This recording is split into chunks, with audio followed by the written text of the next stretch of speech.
Petrol pump ठाणा आणि शहापूर येथे खासदार डॉक्टर प्रशांत पडोळे यांनी भेट दिली। यावेळी त्यांनी स्थानिक नागरिकांच्या समस्या जाणून घेतल्या।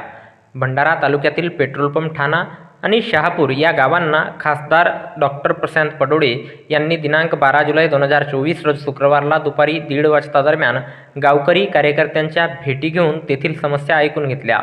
यावेळी भंडारा जिल्हा काँग्रेस कमिटीचे माजी जिल्हाध्यक्ष प्रेमसागर गणवीर, काँग्रेस कमिटी जिल्हा महासचिव धनंजय तिरपुडे, तालुका काँग्रेस कमिटी अध्यक्ष प्यारेलाल वाघमारे, पूजाताई ठवकर, मनोज बागडे, पंचायत समिती सदस्या रुसिताताई मेश्राम, ठाणाचे सरपंच पुरुषोत्तम कांबळे, उपसरपंच राजन बावनगडे, पलेस मथुरे, निखिल तिजारे, शरीक शेख, प्रशांत देशभ्रतार, प्रतिभा गिरी, अर्चना घरडे, मंगला रंगारी, विक्की डोईफोडे, शिवदास उरकुडे, अनिता बेलपांडे, संजय कडंबे, मंगला देवगडे, नितेश गजभिये, आशा साखरे, योजना भोवते यांच्यासह काँग्रेस कमिटीचे पदाधिकारी, कार्यकर्ता आणि ग्रामवासी उपस्थित होते।